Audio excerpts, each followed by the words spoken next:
Donc l'évolution de ta charte, elle est assez claire au final. Passer d'une sécurité construite autour du contrôle, de la reconnaissance et de la réussite visible à une sécurité beaucoup plus intériorisée. Ok. Alors, ascendant cancer, lune en verso, soleil en gémeaux. Donc ton besoin va être de prendre énormément de recul, d'analyser énormément aussi, après tout c'est le signe du Verseau, d'analyser quoi en fait tes réactions par rapport à tes agissements surtout. Et tes agissements, c'est le soleil du coup, le yang, le soleil c'est ce que tu mets devant, et la lune c'est elle qui va soutenir justement ce que tu fais, donc tes actions conscientes. Et ce que tu fais en gros c'est penser, communiquer, discuter en gros. Mhm. Mais le soleil te donne surtout en fait une direction dans l'astrologie. Tout comme le soleil montre aussi certaines choses. Et la direction en fait c'est la maison 11. Donc c'est comme si en fait tu avais un père spirituel qui te poussait, qui te donnait de la volonté pour te mettre en action autour justement de tout ce qui va concerner les associés, les associations, la manière de te lier aussi. Et d'ailleurs ta manière de te lier est assez mutable puisque c'est un soleil que tu as dans le filtre du Gémeaux. Bref, on va attaquer ta charte. Et pour commencer, on va commencer en fait par ta réincarnation. Ce dans quoi en fait tu t'incarnes aussi. Et ce vers quoi tu dois te décarner. Donc du coup ton chemin d'incarnation. La réincarnation, on va parler donc du coup pour la faire dans l'astrologie en fait quand on parle de réincarnation, de charge karmique, on va parler en fait des nœuds lunaires. C'est ce que tu gardes justement en mémoire, en interne en gros. Maintenant tu as un nœud sud qui est en Scorpion. C'est une dos fixe, donc qui est fixée sur sa propre manière justement d'être passionné aussi, car elle est gouvernée par Mars. Mais de vivre certaines transformations, car c'est le signe qui est lié aux transformations émotionnelles surtout. Et ça tombe dans la maison 4, ça va concerner donc ta famille et ta mémoire karmique, en gros, c'est de là qu'elle part. Donc c'est symboliquement en gros ce que ton âme connaît déjà, ce qu'il a déjà expérimenté par le passé. Et tu as un nœud nord en taureau, donc à l'opposé en maison 10. La maison 10, les maisons même en général dans l'astrologie, ce sont des secteurs de vie. Les planètes vont donner un certain scénario là où elles tombent, donc dans les maisons. Et elles vont se donner une énergie à travers un filtre qu'on va appeler un signe dans l'astrologie. Donc, tu as un nœud sud en maison 4 en Scorpion. Donc ça peut représenter une mémoire qui sera liée aux racines, parce que la maison 4 dans l'astrologie, c'est tout ce qui va concerner le foyer, la famille, les racines quoi en gros. Et le Scorpion lui va venir donner beaucoup d'intensité à ça, parce qu'il intensifie partout où il tombe, peu importe la planète qui le soutient derrière. Donc ton âme connaît déjà des situations dans lesquelles il faut survivre émotionnellement. Sentir ce qui n'est pas dit aussi, ressentir les intentions, ce qu'il y a derrière le yang, percer l'illusion au final. Donc comprendre les rapports de pouvoir, supporter en fait des transformations, des crises très très profondes. Donc c'est se reconstruire aussi après certaines ruptures par exemple. Après, il y a un défi avec ce genre de nœud nord, ou plutôt de nœud sud, parce que le sud, en fait, c'est ce que tu vas contracter, c'est là que tu vas rester souvent, en gros, et donc forcément, tu vas être défié afin de pouvoir regarder en haut. Le sud, en bas, le nord, là-haut. Tu vois. Mais le défi, en fait, d'un nœud sud en Scorpion, c'est ne pas continuer à vivre dans une logique où la crise va devenir familière. Parce que ça concerne la famille, donc on y est très familier, forcément. Donc, habituellement, les gens qui possèdent ce genre de mémoire-là, ils peuvent inconsciemment rester attachés à des situations émotionnellement complexes, très intenses surtout. Simplement parce qu'elles te paraissent connues, elles te sont familières justement. Et donc il y a des blocages qui se font, comme porter en fait les problèmes familiaux ou émotionnels trop longtemps. Ça se fait sur la durée parce que le scorpion, lui, a l'habitude de rester fixé très longtemps dans des choses qui peuvent le faire chuter justement, qui le font descendre, qui le font rester dans ses insécurités au niveau du premier chakra par exemple. Et le premier chakra dans la chakrologie, le langage des chakras, eh ben, ça concerne justement tes insécurités, la survie au final. Donc tu peux être du genre à ressasser énormément. Tu peux chercher ce qui se cache derrière chaque comportement. Ça peut être très fatigant. Tu peux craindre aussi les trahisons ou perdre énormément d'énergie à anticiper aussi certains bouleversements qui se passent et qui concernent la famille. Mais tu as un bon avantage malgré que ça soit dans le nœud sud. Okay? Mais il ne faut pas y rester trop longtemps. Mais les avantages que ça te donne, c'est une grande capacité à te régénérer après certaines crises. Donc tu peux comprendre extrêmement profondément les mécanismes émotionnels. Ça passe surtout en fait par le côté psychologique, surtout quand on parle en fait de ceux qui sont nés de la maison 8, c'est-à-dire les scorpions, car une maison donne naissance à un signe dans l'astrologie. Donc tout ce qui est blessure familiale, ce que les autres essayent parfois de cacher au final, donc leurs intentions. Donc tout ce que tu comprends de ton passé n'est pas vocation à devenir ton futur. Ton évolution commence lorsque tu apprends à quitter progressivement. Ça prend du temps, malheureusement, ou heureusement, après tout, il faut bien que tu apprennes. Donc, ton évolution consiste et commence surtout, en fait, lorsque tu apprends à quitter progressivement la survie émotionnelle. Reste pas trop longtemps là-dedans. Tu risquerais de t'enfoncer et de perdre pied. Donc, tu quittes la survie émotionnelle pour pouvoir construire quelque chose qui sera stable, pour pouvoir le bâtir. Maintenant, ton incarnation, et là on va parler de ton ascendant. Ton ascendant, en gros, c'est ton étoile. C'est pour ça que dans l'astrologie, on parle de l'ascendant comme étant ta silhouette. Et ton étoile a 5 branches, n'est-ce pas? Qu'il est beau. Et toi, tu viens en fait par le filtre du Cancer. Donc tu es du style en fait à ressentir rapidement les ambiances. Tu peux être très protectrice aussi, car le Cancer est né de la maison 4 dans l'astrologie qui concerne la famille, comme on avait dit. Donc c'est un signe qui est cardinal haut. Cardinal, c'est son mode de fonctionnement. Dans l'astrologie, on appelle ça une modalité. Et son mode de fonctionnement, le principe des cancers, c'est je ressens.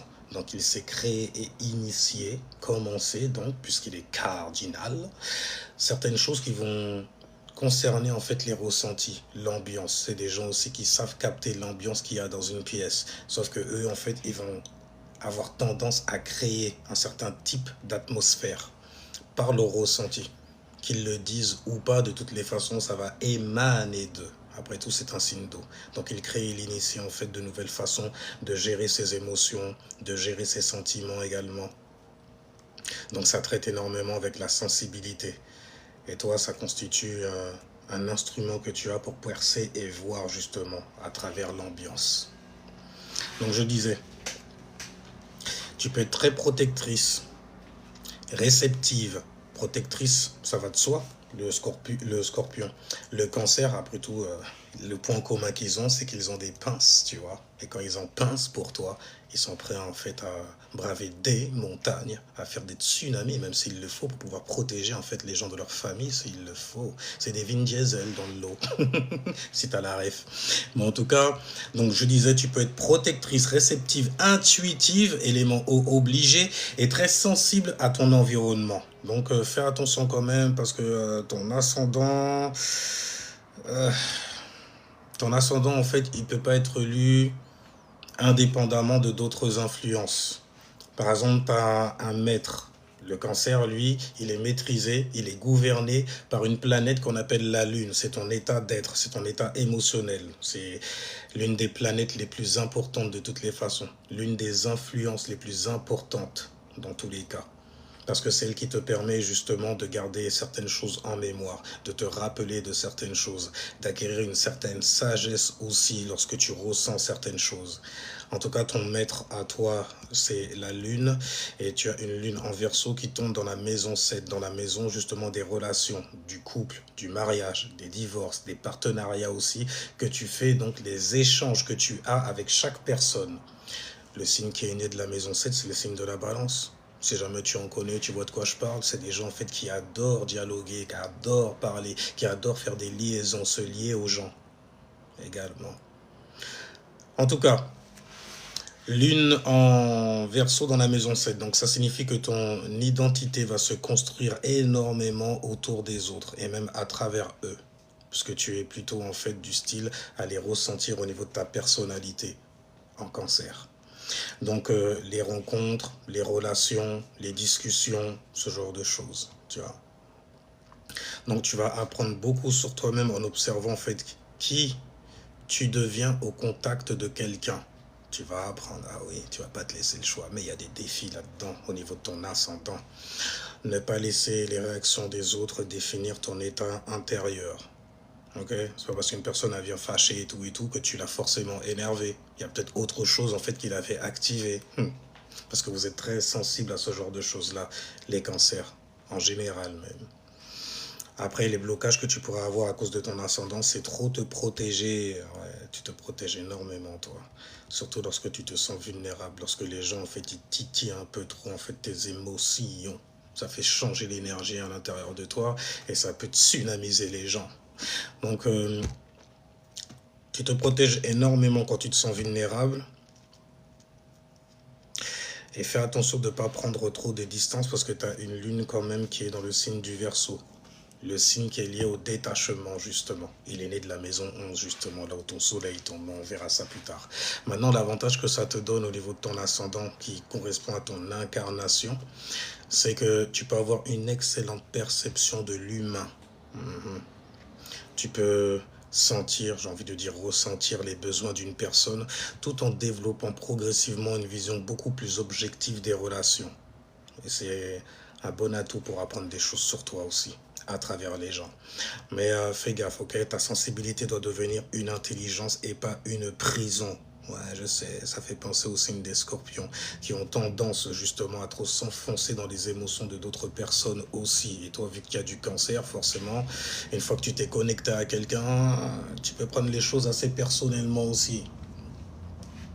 Et t'emprisonner justement dans ce que ressentent les gens ou ce que tu leur donnes à ressentir à travers ta personnalité.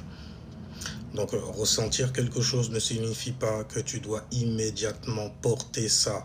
Okay? Vous avez l'habitude de vous sentir coupable envers des gens en fait juste parce qu'ils ont réagi d'une certaine manière. C'est pas ton problème les émotions des gens à un moment. Ok? Tu es là en fait pour mettre une bonne ambiance. C'est pour ça qu'il faut protéger les cancers. En tout cas, ta direction d'incarnation, là on va parler de ton nœud nord. C'est là que se trouvent les recettes pour pouvoir régler les problèmes que tu as dans ton nœud sud, que tu as contracté. Tu as signé des contrats en bas, tu vois. Et forcément, en fait, ça te met en prison. Ben, voilà les recettes pour pouvoir s'élever. C'est la direction, en fait, que prend ton âme. C'est le cheminement même. Donc, symboliquement, toi, c'est Scorpion en maison 4 en bas. C'est la profondeur, le passé, les clans aussi, puisque ça part de la 4e maison, la famille, l'intensité et la survie émotionnelle. Et tu dois évoluer justement Taureau, maison 10, vers la stabilité, la construction, les valeurs que tu te donnes aussi, l'estime de soi, mais des valeurs donc qui sont personnelles. Vers la carrière aussi, l'autonomie, ainsi que la matérialisation, car c'est une maison de type terre qui représente en fait ta carrière, ta mission sociale sur terre, en gros. Donc ton âme te demande de construire quelque chose qui va durer, qui sera très très stable, tu vois, parce que le taureau implique ça justement, la stabilité. Ils adorent les choses qui sont plats, tranquilles, c'est calme, c'est la paix, en gros, tu vois. En tout cas, je dis, tu construis quelque chose qui dure, pas forcément quelque chose qui va être extraordinaire. Waouh, non, non, non, c'est tellement personnel parce que c'est un signe qui est fixe. Donc, il va se valoriser lui d'abord. C'est ce que de toutes les façons, tu dois chercher à atteindre, une certaine valorisation personnelle. Donc progressivement, tu dois apprendre et il faut que tu prennes ton temps parce que le taureau, lui, c'est quelqu'un qui adore prendre son temps pour bien maîtriser les choses en gros. C'est pour ça qu'il manie magnifiquement ses 5 sens, par exemple, tu vois. Mais ça se fait par étapes, donc il y a un progrès qui se fait, ok? Donc c'est progressivement que tu vas apprendre justement que tu n'as pas besoin d'être en crise pour pouvoir évoluer. Parce que le taureau, lui, va t'enseigner la patience dans tous les cas. Maintenant, la maison 10, elle, là où le taureau et ton nord en taureau tombe, ta destinée, donc pour le coup, ça va te demander de devenir progressivement, il y a toujours une forme de progrès, d'ascension, donc de devenir responsable de ta propre direction dans ta life, dans ta vie. C'est très important. Et en plus, tu as le milieu de ciel qui tombe en taureau aussi. Donc ça va renforcer l'affaire. Le milieu de ciel, en fait, ça représente la maison 10 aussi, donc la carrière.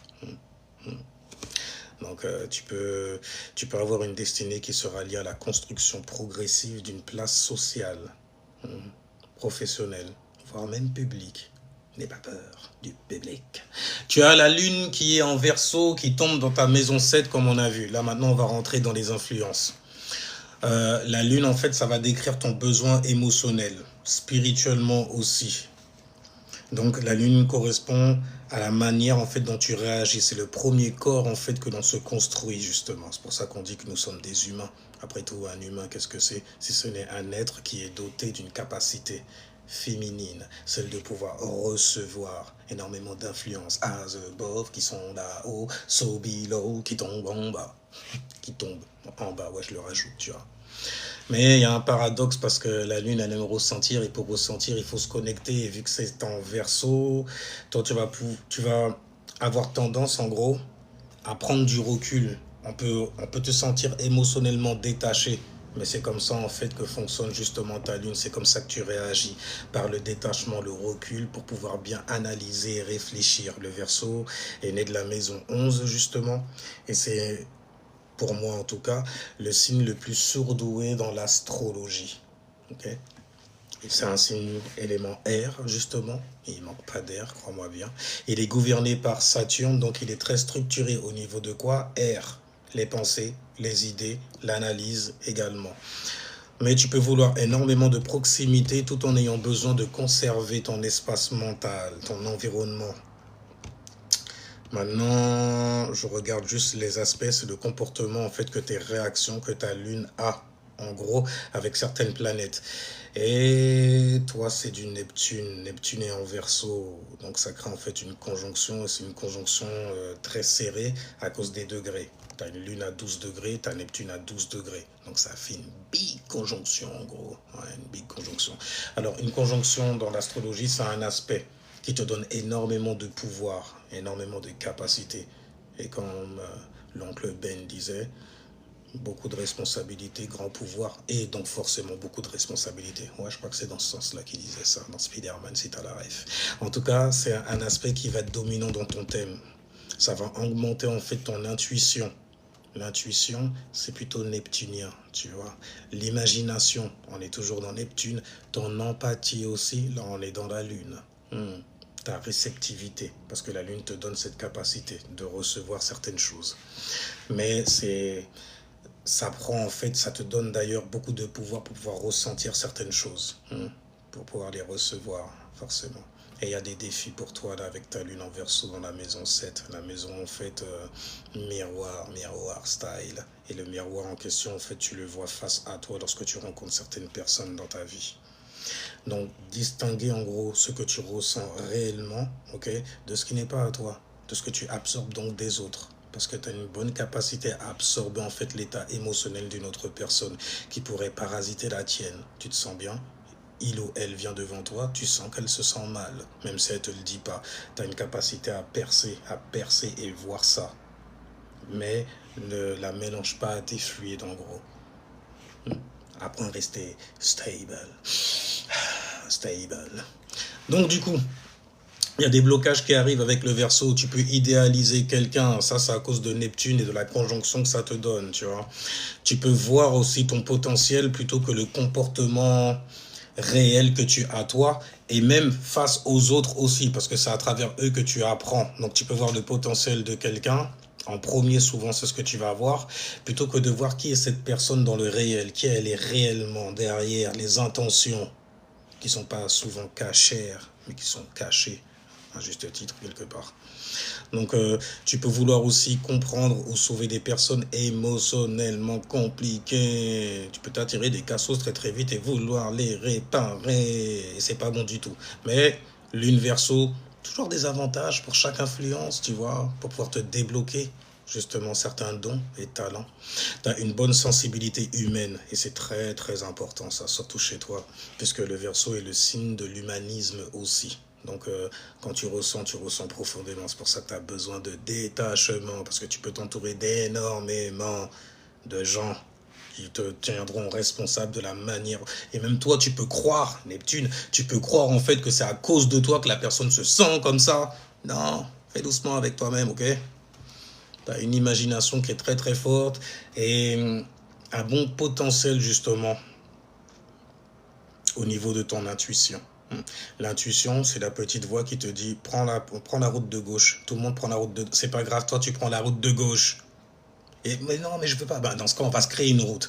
La petite voix qui te parle, c'est ça l'intuition. C'est une voix qui vient d'outre-tombe, qu'on ne peut pas réellement expliquer. Et lorsqu'on met des mots dessus, on se met à la tâcher, elle qui est si immaculée. Donc maintenant, dans une relation, parce que ça tombe dans la maison 7, ne juge jamais uniquement quelqu'un sur ce que tu ressens avec lui. Tu pourrais te faire tromper très facilement. Ouais, c'est le petit côté Neptune qui te donne en fait cette petite naïveté. Oui. Donc regarde également ce qu'il fait de manière régulière. Ouais, souvent. On voit la vérité en fait d'une personne quand on passe dans son privé, n'est-ce pas? Donc intuition plus fait, c'est ça que tu dois équilibrer. Maintenant, tu as un soleil. Le soleil, j'ai dit, c'est ton père, quelque part, spirituellement parlant. C'est tes agissements, c'est la manière dont tu te vois, la volonté que tu mets. Donc, forcément, tu vas te mettre en action afin justement de te voir et de te valider aussi dans ce que tu perçois et vois. Et toi, c'est dans le signe du Gémeaux. C'est ton plexus solaire, ton troisième chakra, ton identity, ton identité. Et il est en Gémeaux et il tombe dans la maison 11. Donc le soleil donne une direction, il te montre des choses, le chemin, la vérité et la vie, par exemple. Tu vois. Et donc du coup, il y a un big message là spirituel parce que ça tombe dans une maison de type R et la vibration Gémeaux est de type R mutable également. Donc t'es pas nécessairement venu développer en fait ton identité seul. Complètement en solo. Non, ne va pas t'isoler. Tu sais très bien ce qui se passe quand on s'isole, n'est-ce pas? Avec ta lune en Verseau, tu dois connaître ça. Lorsque tu t'isoles, forcément, tu nourris énormément de pensées qui vont se densifier, qui vont chuter. Tu vas avoir des synchronicités, elles vont se matérialiser parce que tu vas te mettre en action dessus. Tu vas en parler, tu vas penser. En tout cas, tu n'es pas venu en fait pour terminer seul ou même, personne ne l'est réellement. Mais toi, tu es réellement venu pour te découvrir et être conscient en fait de qui tu es, de ce que tu as à offrir dans ce monde-là, en intégrant un groupe. Parce que ça tombe dans la maison 11, la maison des groupes, des associés, des associations. Il y a Uranus aussi dans cette maison-là. Donc c'est un groupe qui sort de l'ordinaire. Souvent, les gens qui ont un soleil d'ailleurs en maison 11 sont des personnes qui sortent de l'ordinaire, qui ont et qui font surtout. D'ailleurs, la manière dont vous vous voyez aussi, c'est assez extra de l'ordre. Vous manquez pas d'air, hein? La négation, nerf. Et donc du coup, tu dois découvrir en fait ce que tu apportes à un collectif, à un groupe. D'ailleurs, en étant petite, peut-être qu'on a dû déjà te placer dans certains endroits, tu vois, avec des gens qui te ressemblent ou qui ont la même conception en fait du monde que toi. C'est normal. T'es venu pour ça d'ailleurs. Et c'est très bien s'ils ont fait ça. Remercie tes parents, l'air de rien. Ils ont fait du bon boulot. Maintenant, après, c'est à toi de continuer à faire la chose. Donc, la maison 11, ça représente les groupes, les réseaux, la communauté, les communautés, ok, les projets d'avenir, ouais. Et les personnes qui partagent donc la même vision, la même direction. Et lorsque le soleil, ton père spirituel, tombe dans une maison, il te montre la direction et tout ce que tu feras dans ta vie sera autour de cette maison-là. C'est comme ça, en fait, ton père te disait, il faut que tu te diriges vers un groupe, vers des gens qui te ressemblent. Oh mon fils, oh ma fille. Bon, ça dépend de la voix que tu veux donner, en fait, ce qu'on appelle Dio, tu vois. La lumière, le soleil, donc du coup, tu vois au-dessus de toi. En tout cas, le Gémeaux, lui, ça va être le filtre par lequel ça va passer. Par lequel, en fait, tu vas te mettre en action. Et les Gémeaux se mettent en action lorsqu'ils font marcher, fonctionner leur matière grise, leur cerveau gauche, car il est élément air. L'élément air, en gros, c'est très poussé à l'extérieur. C'est très, très masculin, pour le coup. Donc, le Gémeaux va venir ajouter de la communication dedans. Et c'est bien, c'est ce qu'il faut d'ailleurs, pour intégrer des groupes correctement, de manière fluide. Donc tu peux évoluer par les échanges, les rencontres, l'apprentissage, les réseaux aussi. Ah, et les Gémeaux, ils adorent ça, les réseaux, les médias et tout ça, tu vois. La transmission des communautés, forcément, maison 11, et aussi des projets où tu pourras collaborer, tu pourras t'allier avec certaines personnes, créer des partenariats également. Magnifique pour pouvoir t'apprendre. Mais il y a des défis, attention, attention. Ne pas adapter ton identité à chaque groupe fréquenté. Tu as ton identité propre en vrai. Et il est très très mutable d'ailleurs. Donc ne va pas essayer de te fixer en fait. Les gens que tu rencontres ne sont pas toi. Ils sont déjà eux-mêmes, tu vois. Et toi, tu n'es pas eux non plus. Ils sont déjà occupés à être eux-mêmes. Tout comme toi d'ailleurs. Donc, les blocages que tu pourrais avoir, c'est vouloir être partout parce que tu es très mutable. Ouais, libre comme l'air quelque part. On ne peut pas emprisonner de l'air. Quel fou ferait ça? Commencer plusieurs projets à cause de ta mutabilité. Mutable, en gros, c'est un mode de fonctionnement. Le mode de fonctionnement, justement, des Gémeaux, qui savent s'adapter. De toute façon, c'est ce qu'il faut pour faire preuve de mobilité. Voilà, pour pouvoir se déplacer à gauche et à droite comme ça, penser là, avec lui, avec toi. C'est un bordel en vrai. Très très vite, tu peux t'alourdir, mais au moins, il te donne une bonne curiosité aussi. On y reviendra. Mais fais attention de ne pas commencer plusieurs projets, de ne pas multiplier les idées sans décider lesquelles valent la peine en gros d'être densifié, alourdi, afin de les voir se réaliser sur Terre. Tu peux perdre beaucoup de temps comme ça. Donc sans décider laquelle mérite réellement d'être développée. Et les avantages, quand même, on va pas parler en fait tout le temps en fait des blocages. En plus, qu'est-ce qui peut bloquer de l'air? Personne. Rien sur Terre. Oh non, les murs et tout, non, il y aura toujours de l'air. Ailleurs. L'avantage, une grande adaptabilité sociale et surtout intellectuelle. Tu es capable de comprendre tellement de choses de différentes personnes en plus. En plus, tu vois, tu t'apprends à travers les gens. Bordel, si jamais tu sais pas que tu es intelligente, god damn. Donc, tu peux connecter des personnes qui ne seraient normalement même jamais, qui ne se seraient, pardon, normalement jamais rencontrées aussi. Et ça, c'est stylé en vrai. Ça te fait en fait connaître plusieurs cultures, plusieurs individus aussi, plusieurs origines. Ah, c'est beau. Et donc, du coup, ton réseau doit servir ton avenir, pas seulement remplir ton présent. Retiens bien celle-là. Choisis les environnements qui correspondent à la personne que tu veux devenir. Ok? Maintenant, tu as Mercure qui est dans le signe des Gémeaux et c'est très bien. Très bien. Pourquoi? Parce que Mercure gouverne déjà le signe des Gémeaux. C'est ce qui leur donne justement cette curiosité-là. Donc ça te rendra un Mercure très très fort, très axé intellectuel, intellectualisation de plein de choses, tu vois, programmation de plein de choses aussi. Donc une pensée qui fonctionne très très vite, de manière très très vive. Et vive. Donc tu comprends rapidement les codes au niveau social, les codes sociaux donc du coup. Tu peux jongler aussi entre plusieurs sujets. Et tu possèdes une vraie capacité d'adaptation au niveau intellect. Maintenant, ça tombe dans la maison 11. Maintenant, je vais regarder surtout en fait les... Voilà, c'est ce que j'avais repéré là-dessus. Tu as un Mercure qui est en conjonction avec Vénus. Une conjonction, c'est beaucoup de pouvoir que ça te donne. Hein. Ouais, tu possèdes beaucoup de pouvoir. Hein. Tu as beaucoup de responsabilités. Et en tout cas, c'est une bonne signature au niveau de la communication. Tu peux savoir rendre une idée agréable, séduisante. Car c'est Vénus, après tout. Vénus séduit. Elle est appelée Aphrodite dans d'autres panthéons, comme ça. Mais bon, là, c'est Vénus. Et du coup, en fait, ça peut te rendre très, très séduisante au niveau de ta communication. Très, très accessible aussi. Tu es très ouverte comme ça. Ouais. Mais il y a beaucoup de défis. Comme d'habitude, quand c'est du Gémeaux, c'est toujours le même. La dispersion au niveau mental. Et ça peut créer des indécisions dans ta life. Tu pourrais hésiter. Je sais pas si je devrais me lancer. Je sais pas si je devrais garder cette idée. Je vais me lancer sur une autre idée. Ne fuis pas. Attention à toi aussi. Tu vois. En tout cas, il y a des blocages qui peuvent se faire comme réfléchir à plusieurs possibilités simultanément.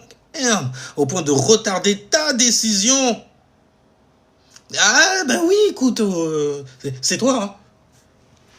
Enfin, attention, ça peut te faire hésiter de fou malade, même pour pouvoir intégrer un groupe, par exemple. Donc, ça peut freiner, en fait, la charge karmique de ton soleil, ton plexus solaire, de ton père spirituel. qui te montre une direction dans un groupe, par exemple, et toi qui dis non, je vais attendre. T'en penses quoi? T'en penses ça? Non, reste là, fixé avec toi. Et tu vois, t'es élément air, donc forcément, ok? Ça sert d'avoir 2 narines. 2 comme Gémeaux. Gémeaux, ils sont... Et donc, du coup, apprends à sélectionner, ok? Tout ce qui t'intéresse ne mérite pas forcément ton énergie. Même tout ce qui est intéressant ne mérite pas forcément notre énergie. Tu veux dire? Avant d'aller nourrir, en fait, l'énergie de quelqu'un d'autre. Non. Apprends, en fait, à t'économiser. J'ai envie de te dire. On va passer chez Vénus, justement, parce qu'on a parlé de Vénus et Mercure, la beauté de la pensée et tout ça. Là, on va parler de Vénus, l'amour, la beauté, tu vois. Donc, en Gémeaux, mais écoute, c'est un signe qui est mutable, hein, donc on aime énormément. En plus, ça tombe dans une maison de type air, donc ça peut me rendre très très vite sapio-sensuel. Hein. Ouais, c'est l'alignement des sapios, ça. En tout cas, comme Vénus est conjointe à Mercure, l'amour va passer énormément par l'intellect, l'intelligence, les conversations aussi intéressantes avec les gens. Des conversations qui volent très très haut, n'est-ce pas? Si jamais ça vole très très bas ou bien que c'est trop ordinaire, trop normal, tu n'en as que faire. Donc, tu as besoin d'échanger, de communiquer, de parler, de penser aussi. Une relation silencieuse, ça va rendre l'affaire trop lourd, bordel. T'aimes trop remplir l'espace, justement. T'aimes pas les silences. Ou alors même les conversations trop intellectuellement figées. Ouais, il y a d'autres choses quand même qui existent. On peut se permettre de penser, s'il vous plaît. Dans la maison 11 en plus. Attention. Donc, on va penser sur des sujets, en fait, où on va pouvoir tous s'organiser. Sur le plan collectif, le plan humanitaire. C'est ce que je valorise. Parce que j'ai Vénus qui tombe dans la maison 11. D'un seul coup, tu te connais, un truc de fou malade, tu vois ce que je veux dire? En tout cas, donc je disais, une relation silencieuse, lourde ou intellectuellement figée risque rapidement de t'ennuyer. Hein, bordel, on parle toujours des mêmes choses. On peut apporter un peu de mutabilité dans les sujets, s'il vous plaît. De droit, tu demandes ça. Et en plus, ça tombe dans la maison 11, donc tu peux également montrer que certaines relations commencent par une amitié. Ah, il faut être ton ami avant. C'est aussi simple que ça. Les réseaux, est-ce que tu réseautes? Tu as un réseau toi aussi? Ah, moi aussi. Peut-être qu'on s'est déjà croisés. Tu vois, les groupes, Internet, les projets en commun ou un environnement même social. Tu vois, petit groupe là, on sort ensemble comme ça et tout et tout. Puis l'amour peut se trouver là-bas aussi. C'est Vénus qui est là après tout. Mais il y a des défis, énormément de défis, surtout quand ça concerne en fait Vénus, cette jolie fille, cette jolie femme que l'on aime plaire, à qui on aime plaire et qui aime être plaisante pour les gens. Ne pas confondre simultanément ne pas confondre, pardon, les stimulations, les stimuli que te donnent certaines personnes intellectuellement. Et avec la compatibilité, oh, on est compatible, bordel, il me stimule tellement, c'est vraiment lui. Arrête de faire ta sapio comme ça, sapio sensuel. T'es intelligent, t'as compris. Maintenant, il y a des blocages qui peuvent se faire. Être attiré par quelqu'un, juste parce qu'il est intéressant, on a de bonnes conversations, il est différent, il est brillant. Attention avec ça. Et puis ensuite, après, tu te mets à découvrir que sa stabilité émotionnelle n'est pas présente. Du tout. Ouais, il s'est de feinter, il n'y a rien. Du tout. Mais tu aurais dû le voir, ce tout. Il t'a étouffé, en fait, par son beau phrasé. Sa voix sensuelle aussi, certainement. Tu vois, vous êtes trop facile après, les sapios. Donc, on disait Lune, Neptune.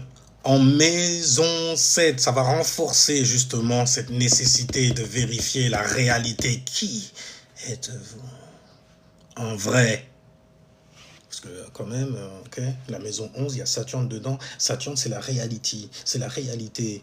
On va pas se fier aux petites illusions solaires là, comme ça, qu'on voit, les petites illusions neptuniennes là, comme ça. Non!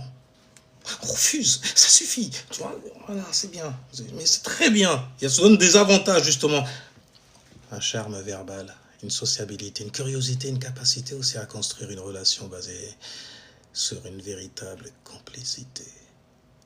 Oh yeah. Parce que ça fait du... Non, we're having fun.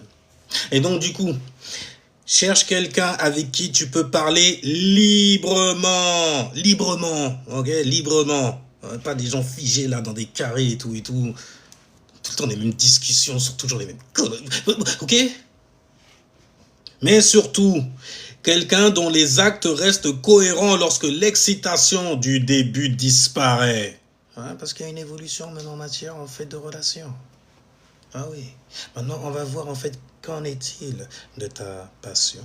Et la passion, cette énergie qui implique le désir aussi et qui te motive justement, qui motive ton soleil. Donc c'est comme du gaz pour le soleil, tu vois. C'est pour ça qu'on dit que le soleil c'est le père. Parce que le père, quand même, il est responsable. Il est responsable, en fait, de sa spontanéité, de son impulsion, là, comme ça, tu vois, qui balance comme ça sur les gens. Sa laïta qui balance comme ça sur les gens. Et la laïta, tu vois, ce qui le pousse à balancer, à faire son atumra comme ça sur les gens, c'est Mars. Eh oui.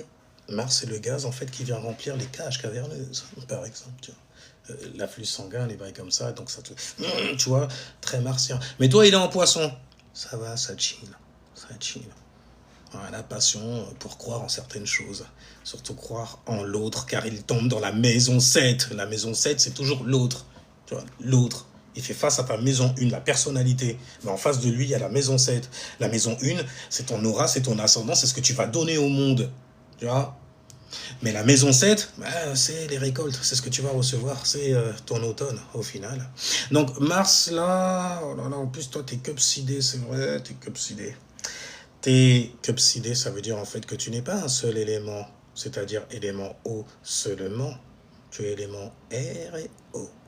Donc il y a un peu de Verseau en arrière. Le Verseau, il vient derrière, tu vois. Poisson, Verseau en arrière. C'est pour ça que les poissons sont soutenus justement par la constellation qui a donné naissance au signe des Verseaux. Tu vois. Il y a une capacité à croire en certaines choses qui sortent de l'ordinaire.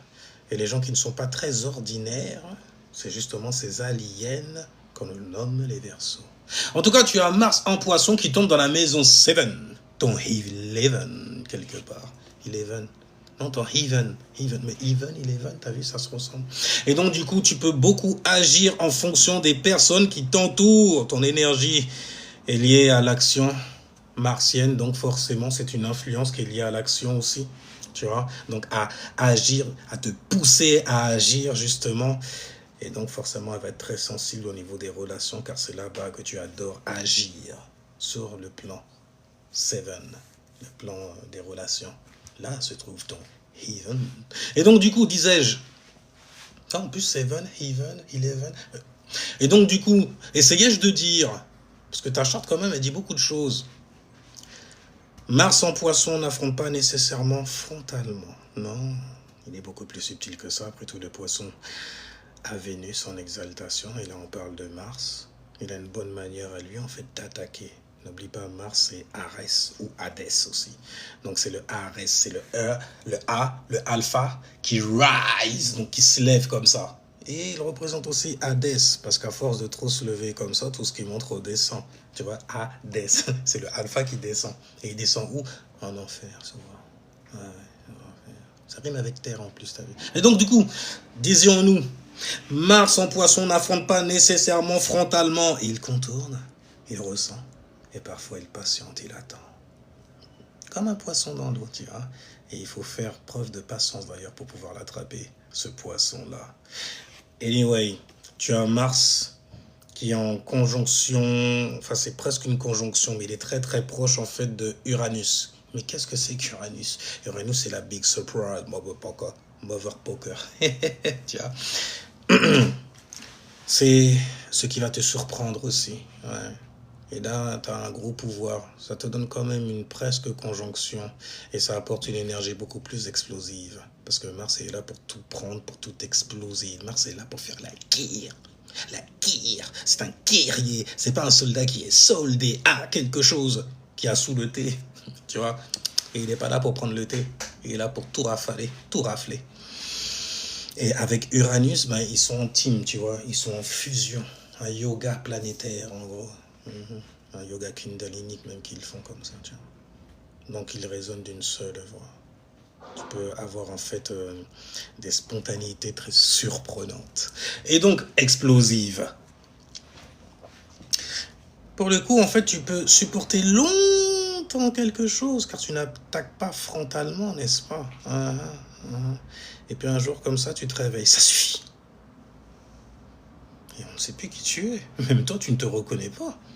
Alors, ça suffit, on va tout changer. On va arrêter ça, vous allez arrêter ça. De cumuler mon Mars qui va se mettre à exploser sur vous. Et voilà, parce que c'est en poisson, en plus c'est un signe d'eau. Il est mutable en plus. Il a tout ce qui flow même. Pour pouvoir exploser, tsunamiser les gens. En tout cas, il y a un défi avec Mars en poisson dans la maison 7. Apprendre à exprimer les frustrations avant l'explosion. C'est très important. Surtout en fait pour un signe d'eau. Parce que ça peut aller très très loin.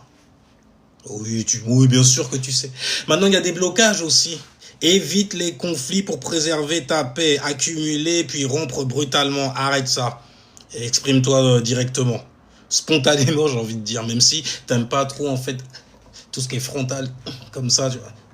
Fais-le quand même, parce que sinon ça va te faire exploser, et puis les gens mais ils vont pas te reconnaître, et toi non plus. Et ça peut prendre des ampleurs abusées. Ouais, tu peux te mettre dans des illusions et tout, et puis te réveiller en voyant en fait des cadavres qui gisent sur le sol. Mais qu'est-ce qui s'est-il passé? Je ne sais pas, je plaide de la folie. Ouais, ça peut aller loin. Et Mars en poisson, ça va souvent loin. Surtout quand c'est du Mars en fait, dans un signe d'eau, le seul qui sait gérer ça, bah, c'est le Scorpion car il est gouverné par Mars. Ben ouais, attends. Oh, il kiffe, y a rien. Il y a des avantages, donc une réactivité, Mars, la spontanéité, tu vois. Une intuition, poisson obligé dans l'action. Tu sais ce que tu fais là où ça va. Ton GPS ésotérica est bien chez bon. Ah, t'es branché toi quand même, tu vois. Donc une indépendance aussi, une capacité à sortir rapidement d'une situation lorsque tu comprends que ça ne te correspond plus, que ça suffit maintenant. On dit où ça? Vous dis-je. Donc, dire non tôt évite parfois d'avoir à partir plus tard.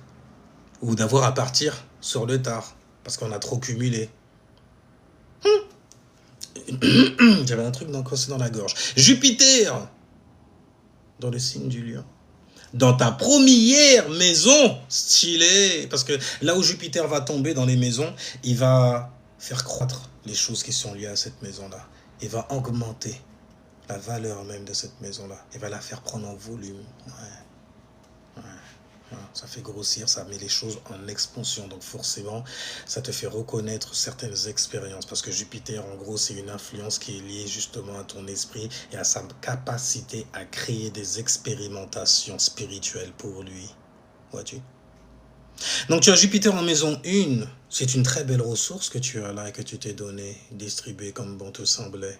Donc ça te donne une capacité à t'expandre, une capacité à t'expandre de manière personnelle, puisque ça tombe dans la maison 1, la maison de ta personne Al-Iti. Et vu que c'est dans le signe du lion, c'est encore plus stylé parce que lorsque tu oses prendre ta place, on t'attend justement, tu vois, c'est à toi de prendre le mic sur scène, comme les lions qui aiment jouer les stars, par exemple, qui sont les héros, la Laïta of the world, tu vois. Donc, lorsque tu oses prendre ta place, montrer ce que tu sais faire et développer ta confiance, tu peux naturellement attirer énormément d'opportunités parce que Jupiter, il te ramène du bénéfice. Peu importe en fait l'expérience, c'est fait spirituellement pour le coup. Okay? Car après tout, qu'est-ce qu'une expérimentation? Ce ne sont que des expériences faites par l'esprit en mouvement. D'où le mot sion, dans le mot expérimentation. Sion. Et en plus, n'oublie pas, ça ne fait que passer à travers toi. Ça ne te définit pas, ce n'est pas supposé en fait durer éternellement. C'est pour ça qu'il faut en jouir grandement. Et donc, disais-je, le lion, lui, il te demande justement de créer, parce qu'il est né de la maison 5, le lion. 5, fuego. C'est un signe de fuego, c'est un signe de feu, full fire. C'est la maison qui correspond aux enfants, à la créativité, à ton expression, une expression très personnalisée. Ils ont une capacité à apprendre ce qu'il y a à l'intérieur d'eux, ce qu'ils pourraient même ressentir et à le mettre à l'extérieur et à le jouer même à l'extérieur, car ce sont de bons acteurs, ce sont des artistes. Ils sont nés de la maison 5, la maison des artistes. Tu vois ce que je veux dire? Le ART, le alpha qui vient rayonner sous un horizon et ils vont tomber. Un T, quoi, en gros, tu vois, A-R-T. Et puis, tu as le mot ist, qui traduira toujours, en fait, une idéologie, n'est-ce pas? Ton idéologie à toi. C'est pour ça que c'est la maison de l'expression personnelle, justement. Donc ça va te demander d'avoir beaucoup de créativité, ça va te faire rayonner, tu vas pouvoir même, vu que ça tombe dans la maison 1, assumer ton individualité, assumer ta personnalité, assumer et représenter qui tu es. Mais il y a des défis, ne pas chercher continuellement une validation à l'extérieur, parce que ouais, les lions aussi, mais c'est pour le spectacle, c'est pour le beau. Vous validez les gens, vous êtes avec moi? Arrête ça, bordel. Ça, mais tu vois en fait que tu n'as pas la reconnaissance que tu souhaites ou que tu voudrais avoir et voir au niveau du paluchement, enfin au niveau de l'appréciation de ta personne, tu pourrais te braquer et te bloquer toute seule. D'ailleurs, on va aller voir tes blocages. Le défi déjà pour toi, c'est ne pas chercher, donc je disais, de validation à l'extérieur. Mais les blocages, c'est alterner entre grande confiance en toi et doute, immense doute. Et après, on te voit disparaître derrière un arbre. Oh non, j'étais parti pour aller digérer. Voilà. Parce que j'ai beaucoup couru, j'ai bien mangé, il faut que j'aille digérer. On sait très bien ce qui se passait derrière l'arbre. L'arbre de vie, de Tree of Life, les taureaux. Ah, ils ont balancé à la table ronde. En tout cas, donc, lui, on est en train de chialer parce que voilà, vous ne l'avez pas suffisamment donné de like. Vous ne l'avez pas suffisamment montré l'amour vénusien qu'il mérite. Et tu vois, Lyon quand même, ils sont des vrais enfants, tu vois, des vrais ni-enfants, j'ai envie de dire. Mais en tout cas, vu que ça tombe dans ta maison 1, tu vas jamais manquer d'opportunités de briller avec ta personnalité. Mais donc, je disais, les blocages, c'est alterner entre grande confiance en soi et grand doute lorsque les autres ne répondent pas comme prévu. Mais il y a des avantages. Un certain charisme, puisque ça tombe dans la maison de l'ascendant. Ouais, je sais plaire aux gens, j'ai pas besoin de me forcer. Ouais, parce que c'est la maison de l'inconscient. Donc ça sort inconsciemment. Il y a une brillance qui émane de ton... Ok. Non, je fais pas exprès de me la péter. Je suis la pétence. Enfin, bref, beaucoup de charisme, une grande générosité, bel optimisme aussi, parce que Jupiter, c'est ce qu'il incarne, l'optimisme, la jovialité. Jupiter, ça commence par un J, Jupiter, jovial, stylé. En plus, c'est dans le signe de la jovialité, des gens qui sont toujours contents, tu vois, qui sont dramatiques aussi quand ils ont pas ce qu'ils veulent. On parle du lion, tu vois, il n'y a rien, mais en tout cas, beaucoup d'optimisme et une capacité, une bonne capacité à rebondir, peu importe les problèmes que tu aurais personnellement.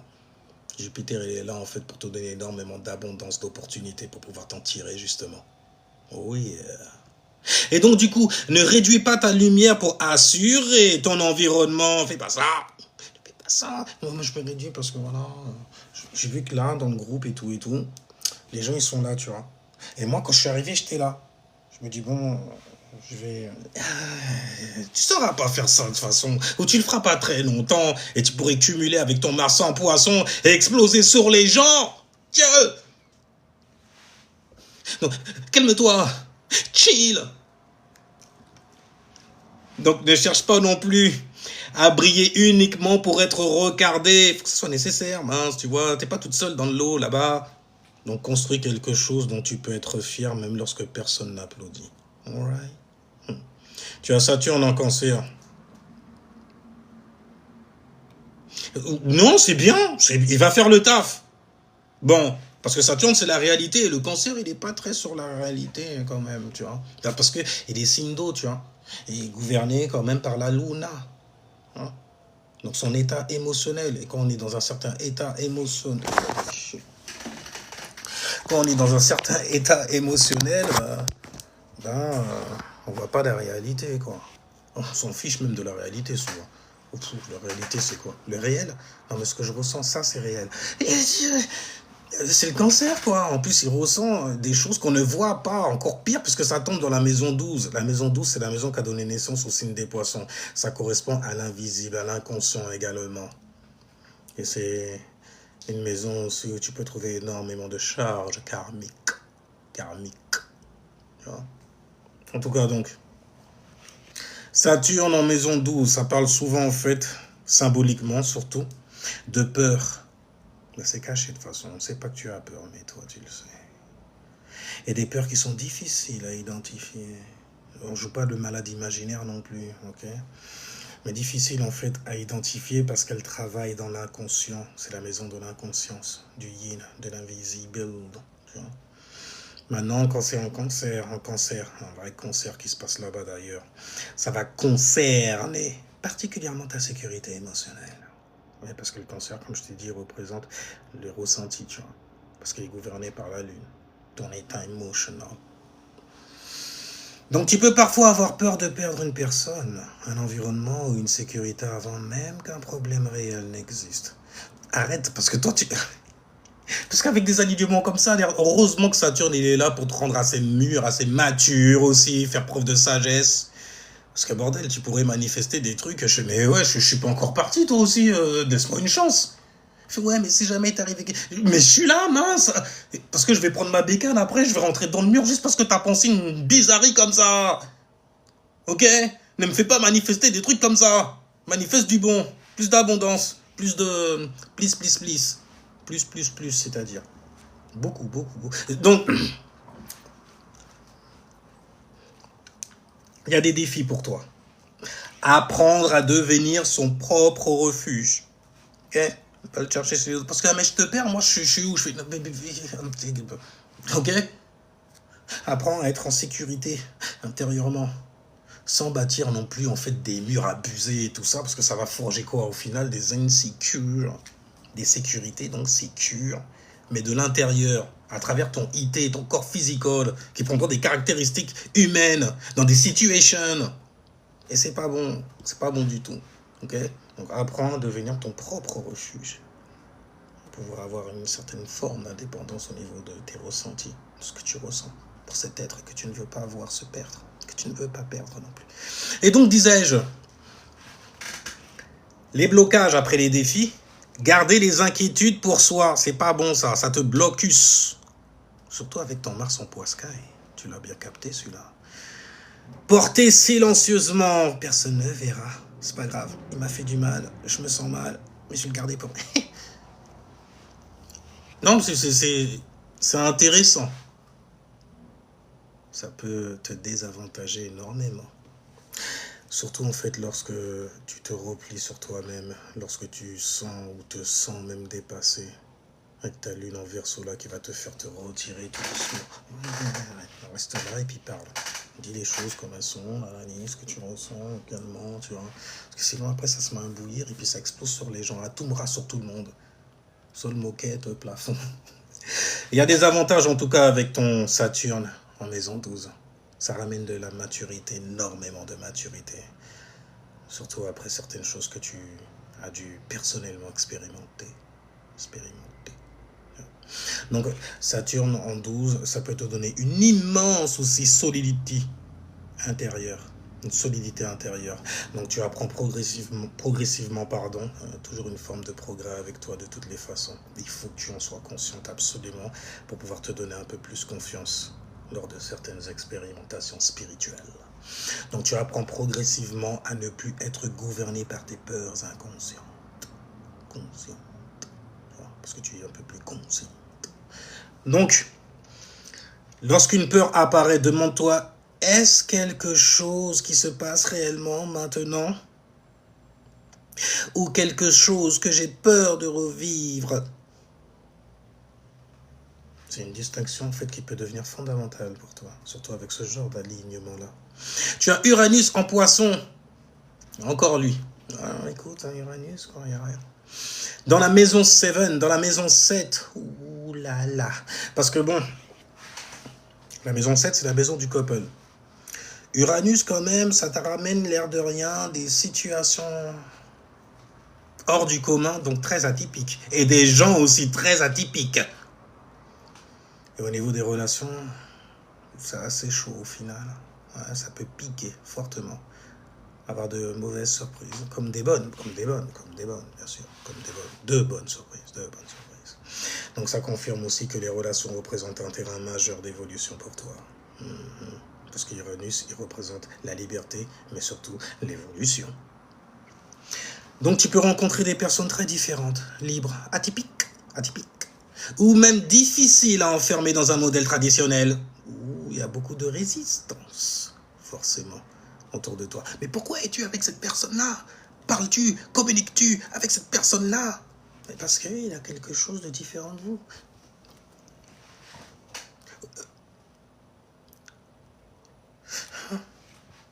Ouais, parce que t'es bizarre aussi. Uranus, ça ramène de la bizarrerie, un truc de dingue. Mais c'est stylé, c'est stylé. Certaines relations, en fait, commencent... Enfin, elles peuvent commencer ou changer très rapidement. N'oublie pas qu'Uranus aussi, c'est des sperkles. Comme ça, tu vois. Ça arrive, ben, c'est surprenant quand ça arrive, justement. Et donc, ça ramène un changement qui se veut être radical, radical. Mais moi, je pensais que t'allais tout droit, d'un seul coup, Mais parce que j'ai eu envie comme ça. Je me suis dit, non, pourquoi tout droit? Je vais aller en zigzag, je vais aller en vague. J'aime pas tout ce qui est linéaire, toujours tout droit, toujours trop normal. Pour plus prévenir, quand même, ça ne prévient pas quand ça arrive, c'est Uranus qui est là. Et tu vois, tu peux changer de relation aussi comme ça. Fais attention, ça peut être brutal, très brutal. Et il y a des défis justement avec Uranus en Pascal dans la maison 7. Tu peux créer en fait de la liberté dans les relations plutôt que chercher la liberté uniquement en quittant la relation. Attention, parce que ça, c'est de big défis pour toi. Et ça te donne énormément de blocages, comme confondre en fait stabilité et enfermement. Mais je me sentais trop étouffé, enfermé. J'ai dit, ouais, mais c'était brutal, bordel. Ok? À défaut, c'est à toi qu'on l'a fait. Ouais, parce que voilà, tu vois, c'est l'influence que tu as. Mais il y a des avantages avec Uranus en Pascal dans la maison 7. Tu peux construire des relations beaucoup plus modernes et authentiques. C'est un plus, n'est-ce pas? Surtout lorsque tu refuses de reproduire automatiquement le modèle des autres. Ça donne un avantage, l'air de... Ouais, la relation que j'ai, elle n'est pas comme les autres. Écoute, hein, voilà, c'est l'évolution, c'est Uranus. Et ça passe par les ressentis, parce que c'est du poisson. Ok? Damn. Donc, un conseil. Définis toi-même ce qu'est une relation saine. Ouais, je sais. Ça va faire grincer des dents, en fait, les traditionalistes et autres, je sais pas trop quoi, en istes, qui n'ont que des idéologies, qui alourdissent leur esprit, et forcément, qui rendent leur comportement un peu trop fixé, à s'en bloquer même carrément. Voilà. Donc, je disais, les avantages sont dites et les conseils sont donnés. On va aller sur Neptune. Neptune, ta créativité. Neptune, ton imagination. Neptune, l'utopie aussi que tu te fais dans tes rêveries. Neptune, les rêves. Neptune, la croyance en ces rêves. Stylé. En plus, c'est en Verseau. Ça montre, ça va pas manquer en fait d'originalité. Donc, Neptune en Verseau en maison 7. Et c'est presque conjoint, comme on avait vu tout à l'heure, à ta lune. Okay? Donc, les relations peuvent être extrêmement inspirantes. Le problème qu'il y a, c'est que je vois la combinaison Neptune et Uranus dans la maison 7, c'est assez tendax, j'ai envie de te dire, parce que les surprises arrivent, et vu qu'il y a Uranus, la surprise, et vu qu'il y a Neptune dedans, il peut y avoir une certaine forme d'idéalisation en fait de l'autre en face de toi. Dans le plus mauvais sens, en gros, ça te donne énormément des tromperies que tu ne savais pas, et ça arrive par surprise comme ça. Je le sentais en plus, et pourtant, ça peut ramener des bails comme ça. Fais attention.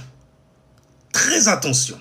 Parce que cette combinaison Uranus-Neptune, maison 7, après ça te donne des relations atypiques, hein, c'est uranusien, mais bordel, oh là là, si jamais tu te mets à idéaliser trop la personne en face de toi, là, tu peux tomber de très très haut. Si tu savais ça avant, maintenant tu le sais.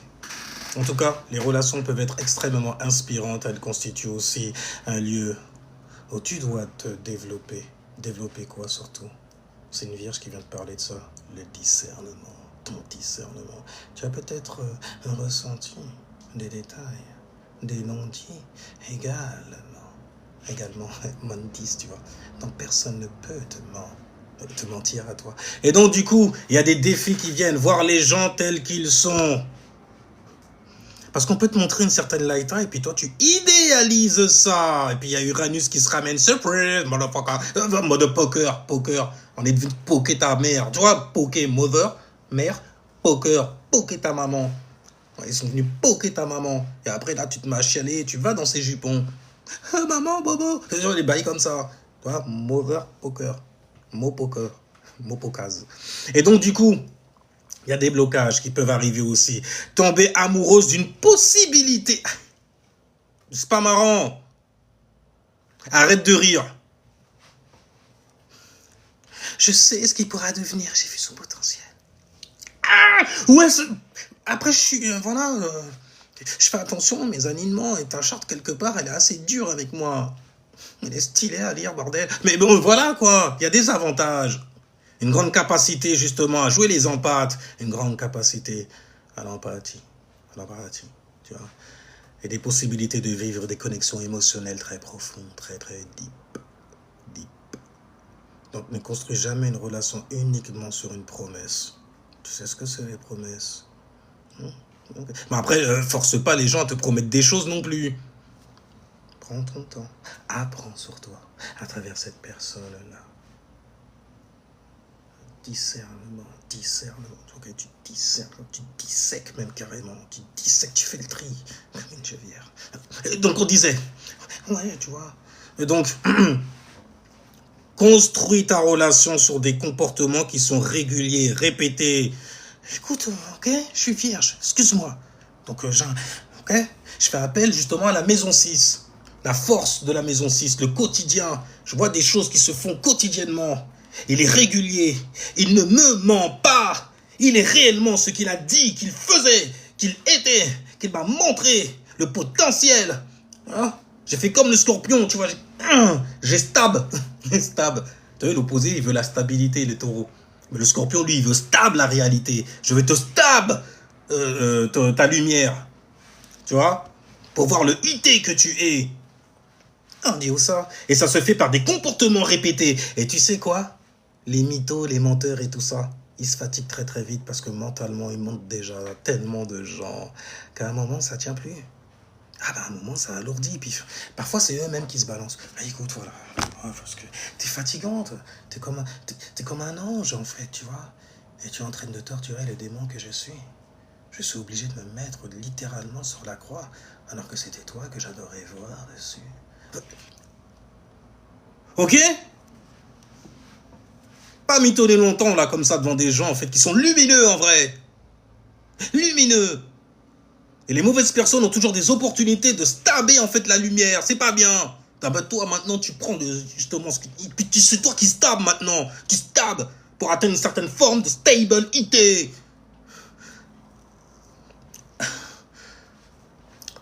Pluton, en Sagittaire. Après cette colère tempérée, voyons comment nous allons la transformer. Et pour cela, nous allons faire appel à une influence que l'on appelle Pluton, la transformation profonde, le grand initiator of the world. Donc du coup, il est en Sagittaire et il tombe dans la maison de ta créativité, ce qui te donne une énorme, en fait, capacité créative, une intensity aussi, ouais, beaucoup de passion, surtout dans ce qui concerne le dating, des histoires de type sentimental.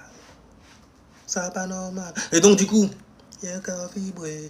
Voilà, c'est bien ça, 1000 sensations. Alors donc voilà, les histoires sentimentales et l'expression personnelle aussi est de mise en fait dans cette maison-là. Donc tu vis pas nécessairement en fait tes passions à moitié. Toi quand tu vas profondément, tu te transformes dedans même, parce que Pluton, la profondeur, et forcément Pluton, la transformation, tu vois. Donc lorsque tu aimes quelque chose ou quelqu'un, ça peut devenir très prenant, j'ai envie de dire. Mais il y a des défis, ne pas transformer ta passion en obsession. Il m'obsède. Parce que c'est vite arrivé avec ce genre de placement. Et il y a des blocages en plus qui peuvent arriver. Comme chercher inconsciemment l'intensité parce qu'une situation calme semble moins vivante. Tu pourrais avoir tendance même car j'ai envie de créer un problème parce que ça dort trop, ça dort trop. Mais toi aussi, mince quoi. Ok. D'ailleurs, c'est là que ton nœud nord, en fait, il vient. Oh, taureau, la paix. C'est bien, c'est sain aussi. Ok. Donc c'est bien beau, les situations, c'est très intense, mais la paix, c'est notre destinée. Ok. Donc, essayais-je de dire, on va parler de tes avantages avec Pluton en Sagittaire, parce qu'il y en a énormément, comme une puissance créative, une énorme capacité de transformation, par l'expression personnelle. Parce que la maison 5, ça incarne justement ton expression personnelle, la manière dont tu t'amuses, la manière en fait dont tu pars, en fait, tu te détaches de certaines choses qui sont liées à la réalité. Parce qu'une réalité peu reluisante, on a vite fait en fait de vouloir se battre. Ouais, écoute, voilà. La maison 5, tu vois, c'est la maison de l'amusement. Hein?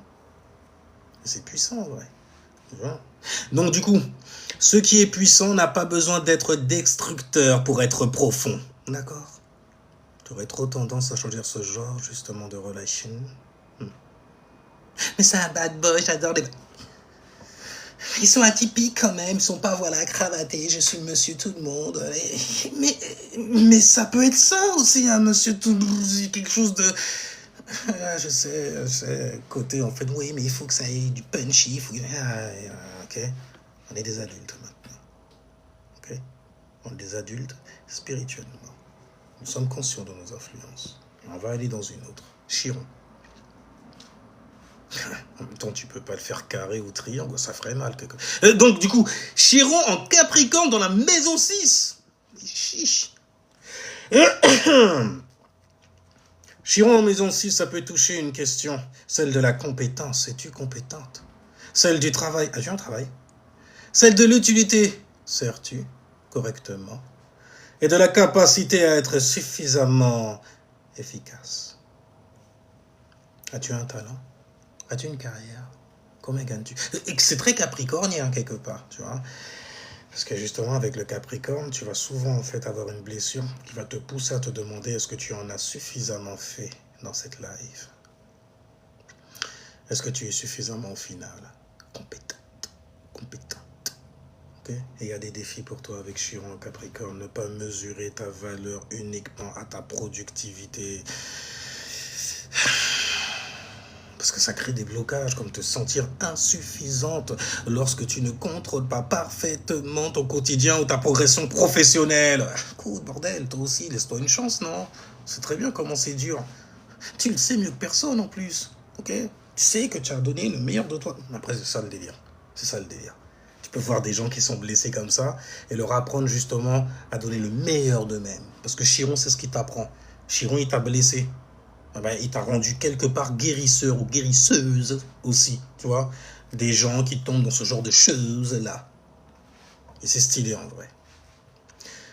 Donc, il y a beaucoup d'avantages au final. Cette blessure peut devenir une capacité à aider les autres à s'organiser, progresser ou retrouver confiance dans leurs compétences.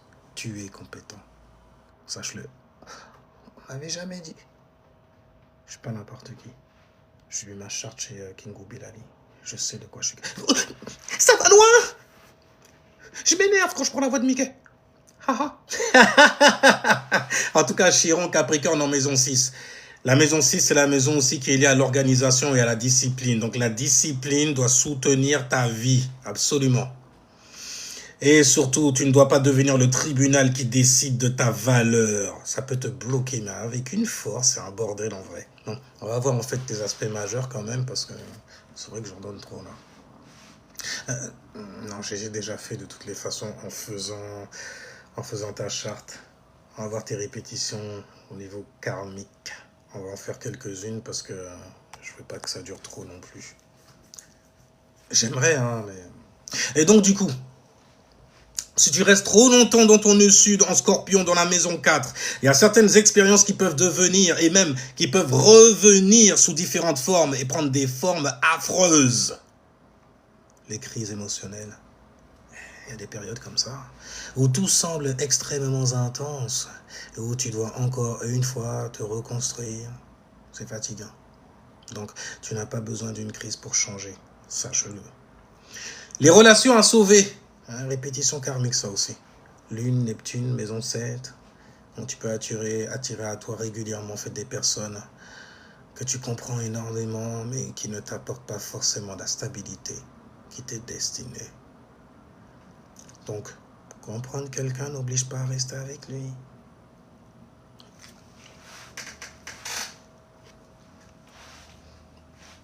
Les ruptures soudaines. Mars-Uranus dans la maison 7. Ça peut se répéter énormément. Beaucoup d'attirance qui mène à l'adaptation, qui mène à la frustration silencieuse aussi, une fois que tu as percé à jour la personne et que tu vois qu'elle est réellement et qu'elle ne te correspond pas, qui va te faire saturer martiennement, j'ai envie de dire, et qui va te... Voilà, tout simplement. Spontanément, ma réaction, c'était de couper court. De couper. Mais ça fait mal. Qu'est-ce que je vais faire sans baguette magicale? J'ai coupé ça. Tu n'auras plus de ta baguette magique que tu vas agiter en fait pour montrer une certaine forme d'illusion et de créativité que je prendrai d'ailleurs pour une créativité chez toi. Non, ça suffit. Comme ça.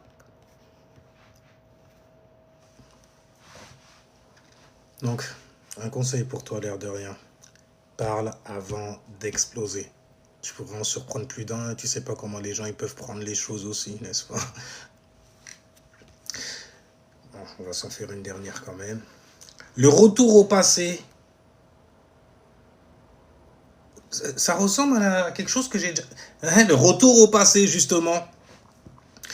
Lorsque l'avenir devient incertain, le nœud sud en maison 4 peut te pousser à retourner psychologiquement vers ce qui est familier pour toi. Ça veut dire ou pas? Donc, familiarité ne signifie pas destiny.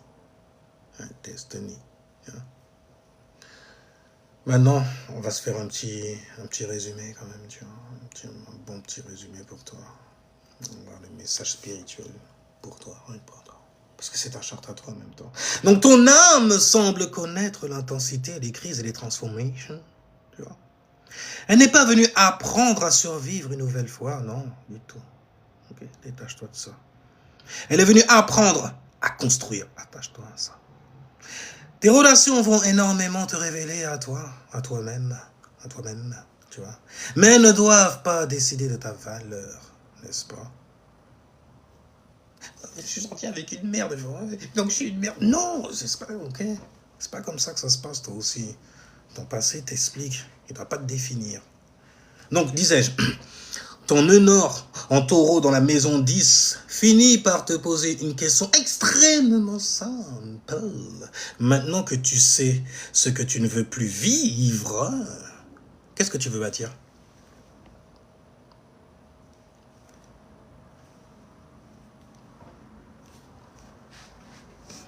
Parce que c'est là que se trouve justement le cœur même de tous tes problèmes. Il faut que tu définisses ce que tu veux, ce que tu souhaites aussi. En tout cas, passer d'une vie intérieure gouvernée par ce qui pourrait être perdu à une vie extérieure construite autour de ce qui peut réellement durer. Sinon, sur ce, il est temps de se quitter. Et si jamais tu as besoin de d'autres informations, en gros, je suis à ta disposition. Cérémonial Master, et tu pourras retrouver en fait ce live-là sur YouTube, où là-bas je ne joue pas de tube, n'est-ce pas? Mais je balance des tubes astrologiques, tiens. Ouais, quand je check les... Donc, disais-je, ok, si jamais tu veux et tout, on peut aller encore beaucoup plus loin, on peut regarder tes maisons mères, tricoter en fait tes énergies, voir où est-ce qu'elles se sont destinées à tomber. Maison 1 au niveau de ta personnalité, savoir en fait où est-ce qu'elle est bien reçue. Maison 2 pour savoir en fait qu'est-ce que tu peux gagner comme thune et ta manière de gagner de l'oseille aussi. Maison 3, tes amis, ceux qui t'est familier, les gens avec qui tu discutes et avoir des bonnes discussions, j'ai envie de dire. Te lier d'amitié également. J'ai pas d'amis, qu'est-ce que je fais? Je regarde la maison 3.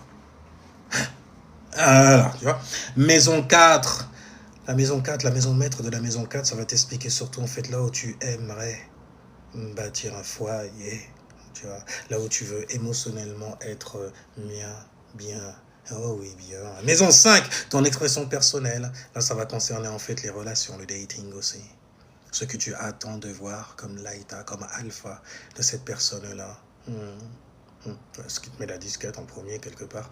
Maison 6, ce que tu dois travailler, ton talent, donc du coup, ce qui peut t'octroyer justement des talents, car tu le fais quotidiennement et plus tu fais, mieux tu fais. Maison 7, une fois que tu as bien fait justement, tu peux te mettre en couple, tu peux te marier. Maison 7, tu peux trouver donc ta flamme Juju, ta flamme jumelle, celle qui correspond justement au Juju que tu te fais sur toi, tu vois. Maison 8, c'est la maison des traumas et des secrets, quelque part, des insécurités aussi bien cachées dans le noir. Et donc, du coup, en regardant la maison maître de cette maison-là, tu peux savoir aussi là où les gens, en fait, essayent de te détruire, ou ont essayé de te détruire, et comment faire pour pouvoir remonter la pente. Maison 9, afin justement d'être illuminé, car c'est la maison des illuminés également. Ceux qui ont appris, en gros, tu vois, et qui volent très très haut, des Pégases, ça donne naissance au signe des Sagittaires. Maison 10, après avoir été illuminé, maintenant tu connais ta destinée au niveau social, tu connais ta carrière, c'est la maison qu'on va check en fait pour savoir dans quoi tu pourrais faire carrière. Maison 11, maison 11, tu vois, maison 11, la maison des associations, la maison des alliés aussi, les gens en fait qui vont être avec toi justement pour certains projets. Maison 12, la maison qui concerne le dream, qui concerne tes rêves. Voilà, enfin bref, qui concerne du coup en fait les illusions et la manière dont tu peux faire aussi pour pouvoir lui donner naissance. Ah écoute, en regardant la maison maître de la maison 12, il y a beaucoup de choses que tu peux faire remonter, voir aussi où sont tes ennemis cachés. Hein?